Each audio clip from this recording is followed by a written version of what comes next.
Pertiwi sedang bersusah hati, air matanya berlinang, Mas Intannya terkenang.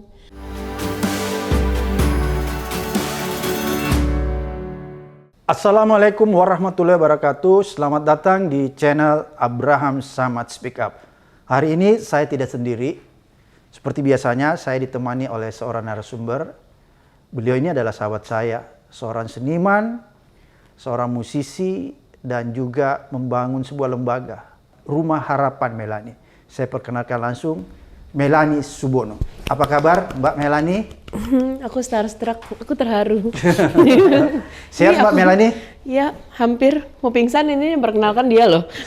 Norak gue. Puji Tuhan sehat, alhamdulillah cukup waras. Oke, Mbak Melani, mau tanya nih, kemarin kan ini ada kejadian di Cianjur ya. Ya. Saya lihat Rumah Harapan juga ada di sana. Apa yang Mbak Melani lakukan di sana sama teman-teman? Sebenarnya karena Rumah Harapan udah masuk tahun ke-16 ya tahun ini ya. Jadi kita sebenarnya udah bisa mapping apa yang harus dilakukan pada saat bencana. Day 1, Day 3, Day 5 kayak gitu udah kebentuk. Kalau Day 1 udah pasti yang kita lakukan kita selamatkan duluan adalah kita akan memilah-milah orang. Kita memilah orang dan tempat di mana mereka bisa kabur gitu kan. Menempatkan mereka di mana. Lalu kita pilah lagi antara lansia, orang yang bisa bergerak sendiri, mendahulukan balita, lansia, dan orang sakit, ibu hamil misalnya yang kayak gitu, disabilitas. Lalu udah tahu nih hari pertama pasti yang kita perlukan itu adalah baik itu tenda, terpal, air bersih, dan lalalalalalala. Sampai mungkin dari hari ke-5, ke-7 kita lanjut mempersiapkan. Karena itu udah mulai penyakit udah mulai masuk, pasti obat-obatan, vitamin, kita di sana karena cukup dekat, dan aku itu pada dasarnya hampir di setiap daerah ada kakinya Rumah Harapan karena aku yang bergerak itu fans. Oke, jadi di setiap daerah ada perwakilan Rumah Harapan. Yes, karena yang bergerak itu fans. Jadi dari dulu gini, orang mengatasnamakan, gue mau jadi fans lo dong. Apa ya namanya? Gak penting. Gak penting lo jadi fans gue bukan siapa-siapa. Daripada lo ngafalin lirik gue terus gak ngerti apa yang gue omongin, mending lo ikutan di Rumah Harapan. Jadi hampir setiap daerah itu Rumah Harapan bisa masuk duluan bahkan sebelum badan-badan resmi pemerintah karena kita memang ada kaki di situ. Orang-orang yang menunggu selama ini untuk digerakkan sama Melani, pengikut aku. Nah, apalagi Cianjur. Cianjur itu kan letaknya sangat dekat dengan ibu kota, ketimbang banyak bencana lain yang memang di daerah terpencil ya. Dan masih di Jawa, dan waktu itu benar-benar cukup disorot oleh media. Jadi sebenarnya bantuan yang ada di sana tuh lebih mapping, ngerapihin apa yang tidak tersentuh pemerintah aja sih. Tidak sebanyak itu. Kita setelah 2 minggu kita juga udah keluar dari situ kok. Karena atensinya banyak sekali di situ. Oke, kalau begitu selain Cianjur, bisa nggak Melani sebutkan daerah yang paling terpencil yang pernah Rumah Harapan hadir di sana? Waduh. Banyak ya. Banyak banget, bahkan bersamaan dengan Cianjur waktu itu kejadian, ini daerah gede ya, tapi nggak kedengeran ke media. Hari yang bersamaan dengan kejadian Cianjur itu ada banjir bandang di sekitar Pati, ada banjir bandang di Papua, banyak. Jadi memang banyak, nggak usah daerah kecil banget, tapi banyak memang nggak naik ke media gitu. Kalau daerah terpencil banget mana ya? Di kuping aku tuh udah nggak terpencil soalnya ya, karena Sama semua ya? karena kita udah sering bolak-balik ya. Kita punya beberapa sekolah mungkin di Lewo-Leba ke sana lagi. Kita punya beberapa, banyak sih. Jadi Rumah Harapan selain memberikan bantuan yang dalam keadaan bencana juga membangun sekolah ya, seperti itu? Jadi Rumah Harapan itu sebenarnya adalah rumah yang gak ada bentuk rumahnya. Karena kalau aku nyebut rumah, orang pasti nanya rumahnya di mana? Yang aku sebut rumah itu Indonesia. Oke. Harapan adalah basic needs yang boleh dimiliki semua orang kan. Rumah Harapan itu adalah gerakan. Gerakannya. Jadi Gerakan yang dilembagakan ya? gerakan yang dilembagakan. Karena aku seorang aktivis. Aku tidak mau ada dalam apapun yang aku kerjakan, aku tidak mau ada celah di mana pemerintah atau orang-orang yang gak suka sama aku bisa ngomong, tuh kan lo aja gak berlembaga, tuh kan lo gak bayar pajak, tuh kan lo ngelakuin ini gak resmi. Jadi apapun yang aku kerjakan, aku berusaha segimana mungkin mengikuti peraturan gitu.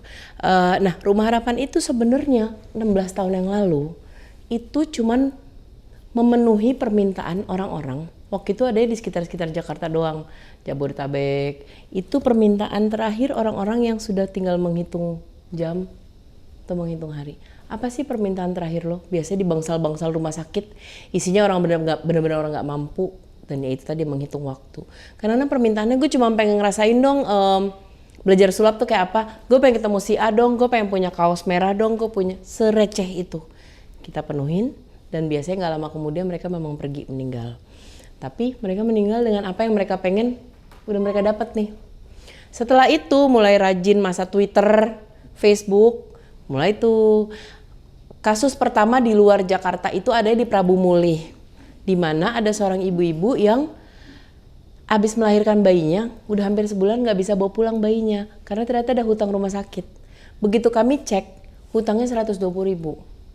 Buat kita mungkin cuma bayar parkir ya, ternyata buat dia besar sekali gitu kan. Nah udah, tahun ke-16 hari ini, Aceh sampai Papua, bahkan warga Indonesia yang ada di luar negeri, nggak cuma pendidikan, nggak cuma bencana, ada yang bulanan minta sekedar kita bayar BPJS, ada yang butuh susu, tidak membatasi ruang gerak kita apapun, selama kita bisa penuhi, maka kita penuhi. Mbak Melanie, bisa nggak diceritakan sumber pendananya ini dari mana? Public. Kita benar-benar public. Jadi gini loh, pendanaan pasti publik karena kita juga pembayar pajak dan kita bentuknya memang resmi kan, badan hukumnya nih. Bulan ini lagi capek loh ternyata bayar pajak itu. Bukan cuma bayar pajaknya, tapi ternyata banyak donasi dalam bentuk barang yang ternyata kita harus hitung satu-satu harga barang itu, jadi termasuk aset kita dan segala macam. Anyway, publik pastinya. Kita crowdfunding berjalan. Kita punya beberapa donatur yang tetap. Kita juga buka public donation, bukan hanya dalam bentuk uang, tapi juga rumah aku tuh kalau lihat tiap berapa jam tuh ada teng-tong yang cuma ngasih mie instan 1. Ada juga perusahaan besar yang bisa ngasih beras 1 truk, beda-beda. Jadi kita memang public. Dan aku sendiri memang sejak, ini tahun ke-6 atau 7, aku sendiri sudah tidak menerima penghasilan dari pekerjaan aku. Jadi biasanya pekerjaan aku, cuman aku ambil sekian persen bayar manajemen dan sekian persen, sisanya memang aku full masukin ke Rumah Harapan. Jadi, in case nggak ada dana masuk, jadi kita hasil dari konser-konser itu biasanya Mbak konser, Melanie, syuting atau apapun itu. Bahkan kadang-kadang kalau ada undangan-undangan kayak lo jadi bicara ini dong, bicara itu gitu. Aku pikir ya, aku langsung kasih akunnya memang akun Rumah Harapan. Ya lo transfer ke situ aja gitu. Jadi ini sudah berlangsung 16 tahun lamanya Mbak Melanie? Ya, ini tahun ke-2023, ini tahun ke-16. Saya mau tanya nih Mbak Melanie. Nanya mulu Pak. Nanya mulu, iya katanya ini tugas gue. Inspirasi membuat Rumah Harapan itu pertama-tama muncul dari mana? Kalau pertamanya banget itu Ellen dan Oprah Winfrey, Ellen DeGeneres dan Oprah Winfrey, mereka punya gerakan namanya Make a Wish Foundation.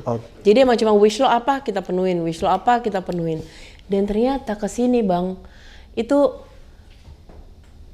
nagih ya, rasanya jauh lebih gede dari kita kayak dapat award atau apapun gitu. Baru kejadian berapa waktu yang lalu aku konser di satu pulau. Itu ada satu orang mau nonton aku, dia harus naik sepeda sekian jam.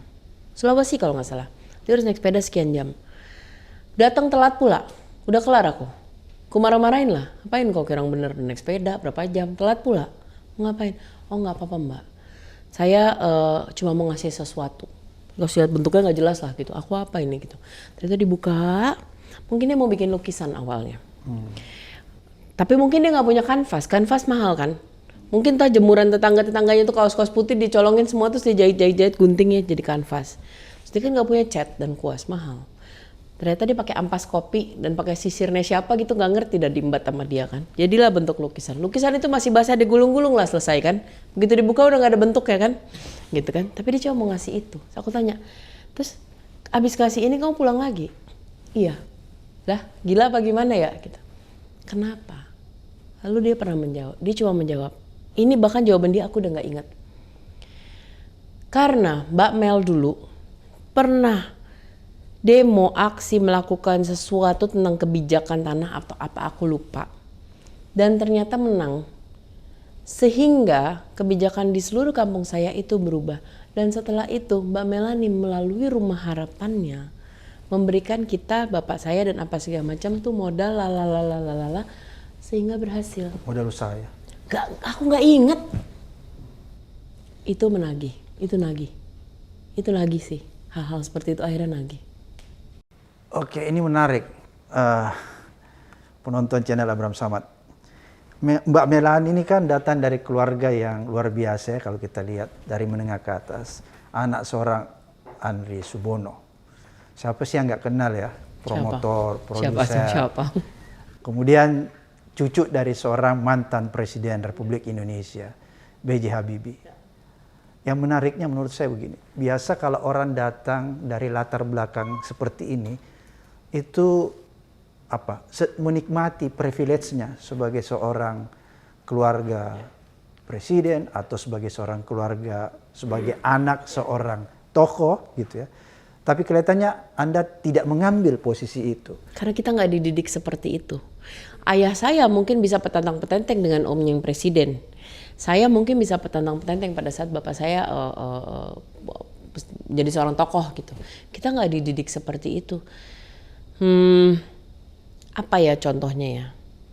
Pada saat aku SMA, itu kan lagi happening tuh ya selatan, aku modeling pula, udah punya honor sendiri.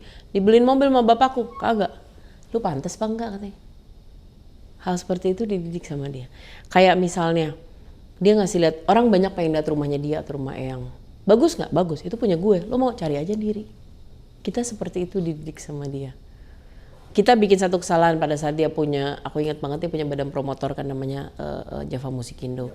Aku dan adikku, terutama adikku ya, bikin kesalahan waktu itu.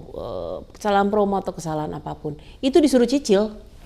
Ganti duitnya. Lo bisanya berapa? 10 perak sehari. Ngomong aja 10 perak sehari. Maka papa hitung ya, itu berarti kapan kamu lunasnya. Kita dididik seperti itu. Kalau kamu, bahkan pada saat kita mau menikah atau apapun gitu, suami kamu bikin 10 perak, ya gimana cara lu bikin 10 perak tuh ngisi dapur.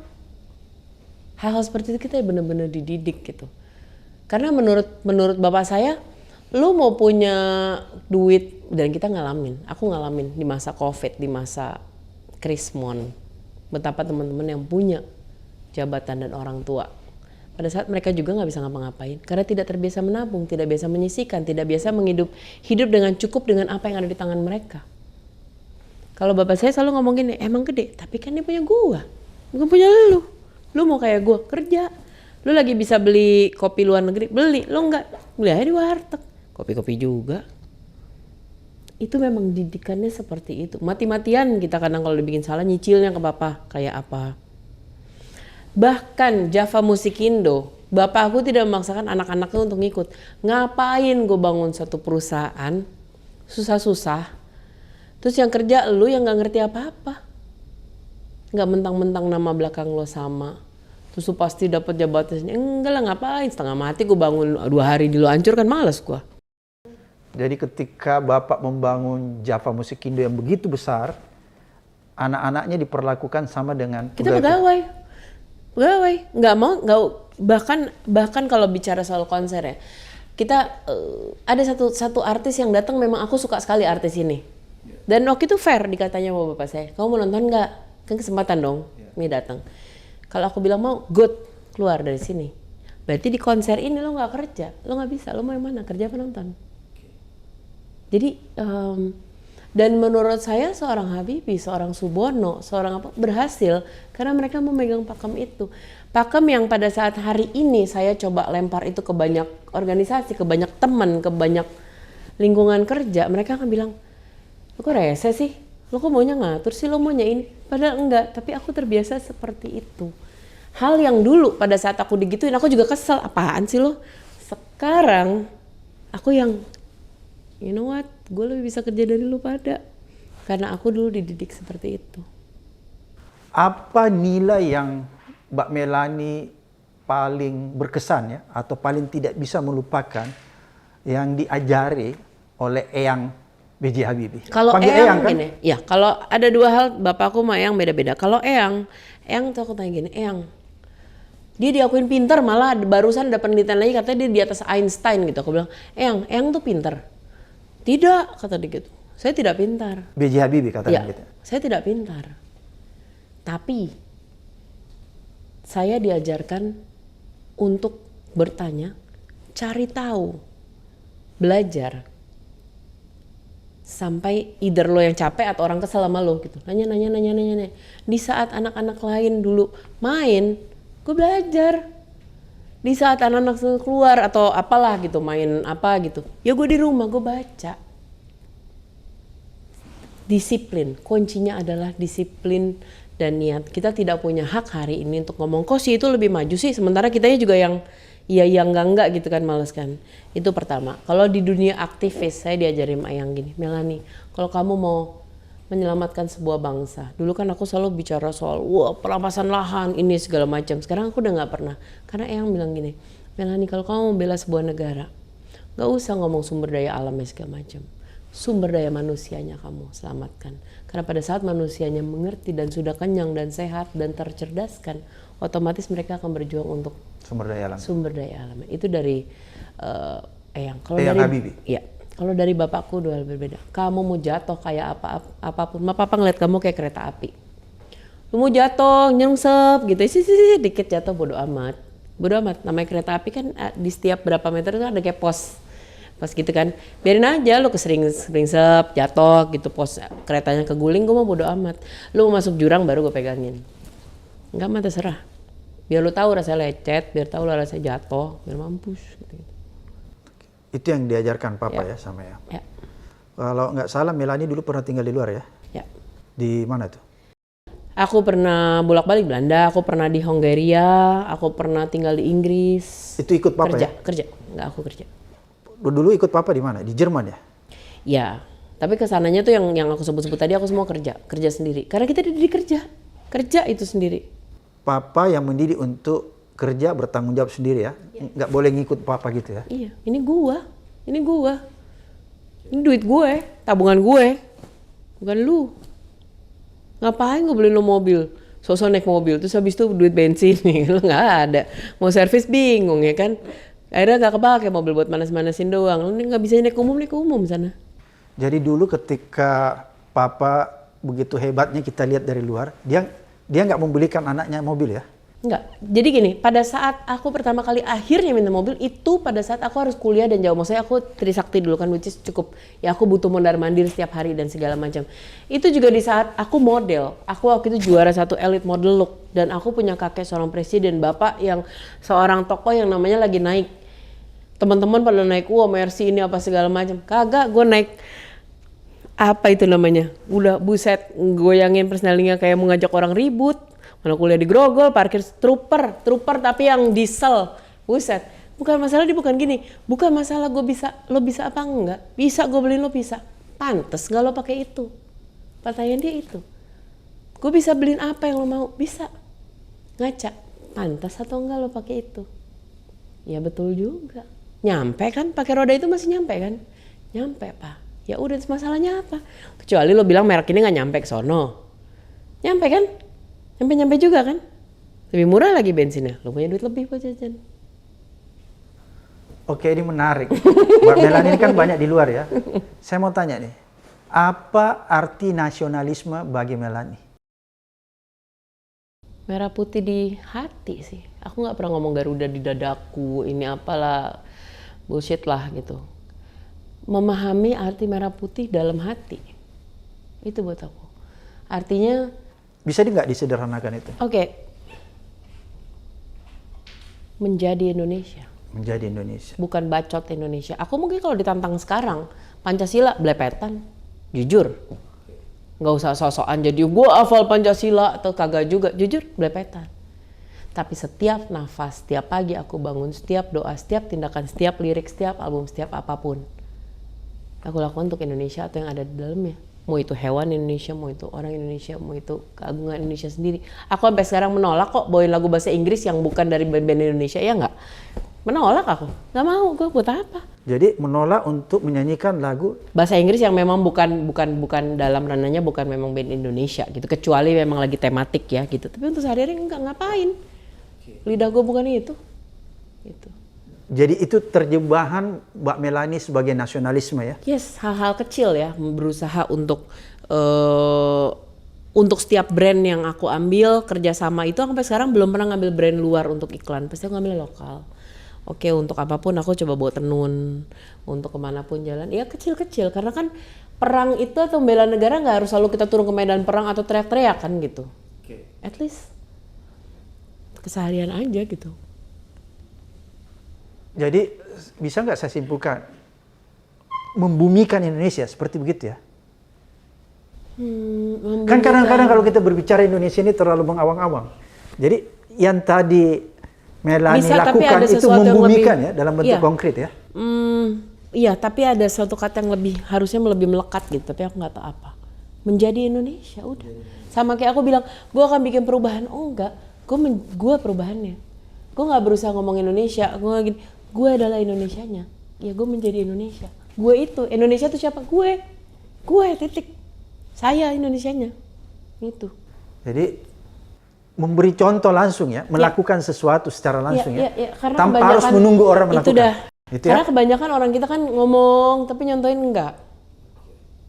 Iya kan gitu. Kita nggak bisa ngomong benci Amerika, rokok lo apa tong, handphone lo apa, ya kan gitu. Just do as much sejauh yang lo bisa kerjain aja. Nggak usah kejauhan. Ini betapa cintanya Melanie sama Indonesia ya. Sangat aku mencintai Indonesia. Jadi lagu-lagu yang saya coba dengar dari konser-konser itu kan juga bertemakan apa? Kearifan lokal Indonesia. Ya betul. Ya, itu salah satu bentuk perwujudan dari nasionalisme yang Melanie pahami ya. Betul. Dan kenapa aku melakukan itu? Karena pada satu titik akhirnya aku menyadari gila, gue tuh powerful banget sebenarnya. Lebih powerful hari ini ya daripada guru, orang tua, bahkan mungkin imam atau apapun. Ada orang-orang ratusan ribu bahkan jutaan di luar sana yang bangun tidur langsung buka medsosnya aku untuk tahu Melanie ngomong apa ya hari ini. Powerful dong itu. Akhirnya aku menggunakan ya itu dia tadi media sosial, lagu, tulisan untuk itu karena gila gue powerful. Masa iya aku mau ngomong hal konyol doang? Oke, kita kembali nih. Kita mau ngomongin nilai. Tadi ada yang menarik. Eyang bilang, saya tuh nggak pinter ya. Ya.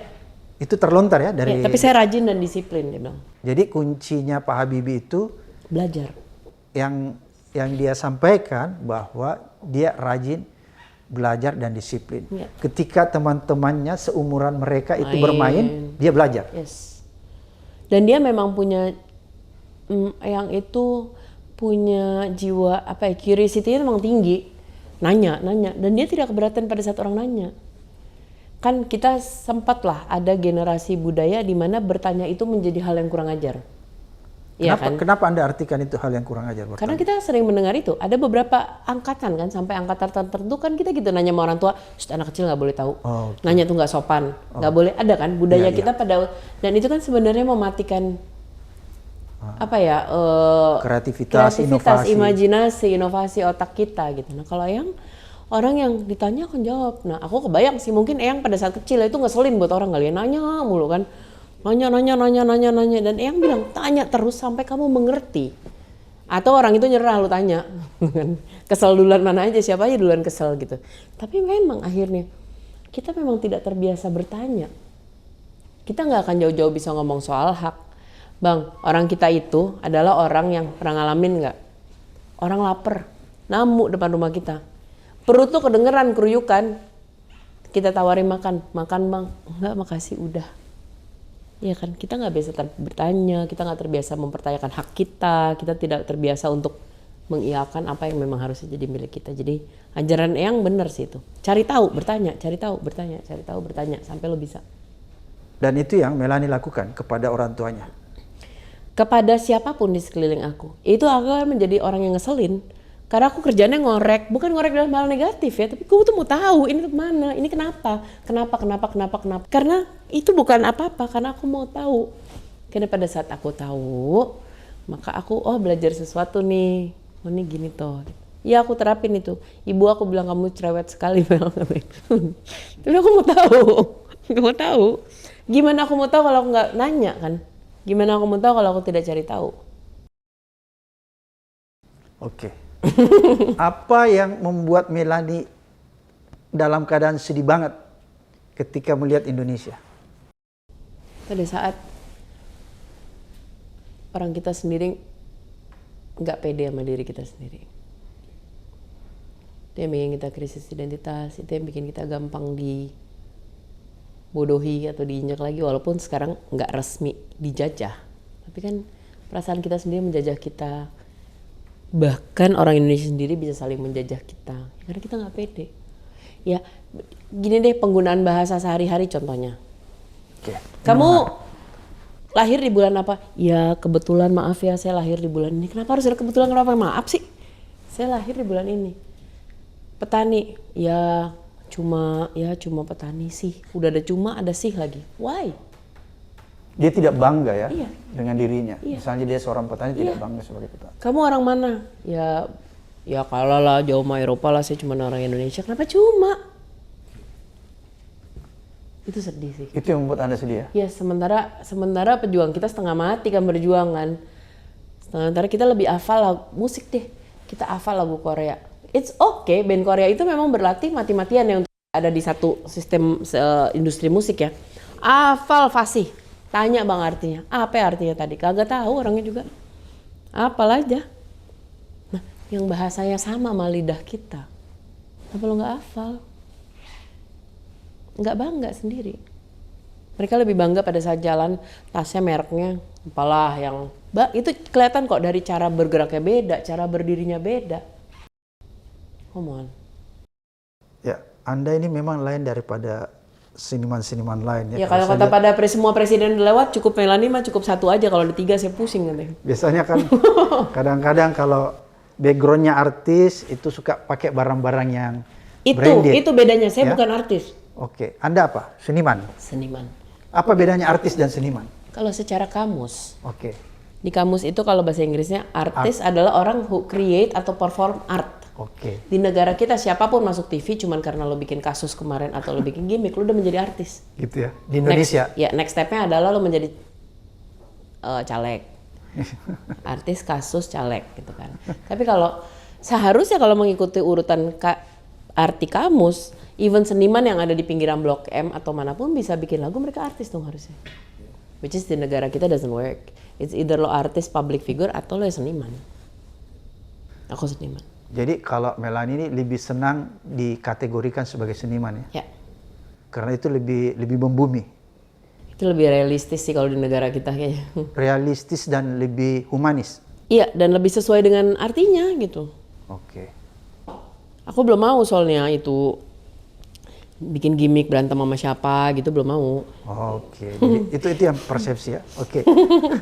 Mbak Melanie, ini ada nggak pesannya nih kepada kaum milenial mengenai nilai seharusnya yang mereka manifestasikan dalam kehidupan sehari-harinya? Kan begini nih, jangan-jangan milenial ini memanifestasikan nilai dalam kehidupan sehari-harinya itu adalah nilai-nilai yang sebenarnya bukan nilai-nilai kearifan lokal, bukan nilai-nilai Indonesia asli. Ada nggak yang Mbak Melanie perlu sampaikan kepada generasi milenial agar mereka memahami arti Indonesia seutuhnya, kearifan lokal itu? Gue mau ngasih satu nasihat, cuman ini sampah, nggak penting. Kalau kata mama gue, jangan nyapu malam-malam ntar dapat jodohnya kumisan, tuh Indonesia banget ya. Padahal apa hubungannya nggak tahu. Apa ya kalau buat aku, gue selalu bilang Tuhan itu pada saat sombong tuh pada saat 2 hal sih Tuhan. Pada saat nyiptain wanita, Oke. dan pada saat menciptakan Indonesia. Nggak ada yang jelek loh di negara kita. Jelek tuh cuma persepsi otak kita sendiri gitu. Apapun yang kita gali, apapun gitu, itu kerennya. Terbukti dari mana? Penjajahan nggak selesai-selesai. Kita berebut loh untuk dijajah. Jangan dulu, ini menarik. Kenapa Anda katakan bahwa kita ini berebut untuk dijajah? Iya, karena nggak berhenti-berhenti. Either kitanya tolol banget atau emang kitanya kaya banget. Iya kan? Dan kita memang ada di jalur itu kan. Kita ngomong jalur rempah, kita ada di jalur perdagangan, kita ada di... Sampai sekarang kalau kita mau bangga sama diri kita sendiri, kita punya bargaining power yang kenceng loh. Seharusnya. Seharusnya kita Tapi- ngomong mana? Buat kata negara-negara besar itu akan panik loh. Banyak mereka bergantung pada Indonesia. Seharusnya kalau kita berani no, mau apa lo? Gitu. Kita nggak berani. Kita malah lebih memilih untuk ya deh Bapak Amerika, ya deh Bapak Rusia, yang penting IKN gue kebangun ya kan, yang kayak gitu-gitu nggak kelar-kelar. Generasi Wani Piro. Anyway. Jadi nggak percaya diri gitu Enggak percaya diri. Sangat nggak percaya diri. Kembali yang aku bilang tadi, nggak percaya diri menurut aku. Jadi konkretnya pesan yang ingin disampaikan Pesan kepada yang aku ingin sampaikan gini, nggak apa-apa kalau lo sama sekali tidak mau peduli sama batik, sama alam, sama apapun itu, nggak apa-apa, itu oke, nggak usah. Tapi besok kalau tiba-tiba kayak itu batik diambil negara sini, ini nggak usah ikutan protes. Kalau tiba-tiba hal yang lo nggak mau belain, lo bisa lihatnya cuma di museum apa di buku sejarah, nggak usah ikutan protes, bacot. Lo punya kesempatan untuk ngebelain pada saat waktu itu, oke? Sama aja, jangan baru menghargai sesuatu pada saat udah hilang. Gitu. Sekali lagi, nggak mau protes, it's okay. Tapi pikirlah, banyak hal yang kita udah nggak punya, bahkan anak cucu kita juga udah nggak bisa lihat atau tahu, karena generasi di atas kita nih nggak fight for it. Lo mau selesain atau mau lanjutin biar anak cucu kita masih bisa ngeliat sesuatu. Mbak Melani, ini kita dibatasi waktu. Sebelum terakhir nih, saya pengen sekali mendengar Mbak Melani menyanyikan sebuah lagu lirik Indonesia aku asli. baru bilang aku generasi Wani Piro. Lagu Indonesia asli. Ibu Pertiwi. Oh, Ibu Pertiwi. Dia nge-request loh. Kalau dia nge-request ya gue nggak bisa ngomong enggak kan. Kulihat Ibu Pertiwi sedang bersusah hati, air matanya berlinang, mas intannya terkenang, hutan, gunung, sawah, lautan, simpanan kekayaan. Kini ibu sedang lara, merintih dan berdoa. Terima kasih Mbak Melani, sampai jumpa di channel Abraham Samad Speak Up di episode datang.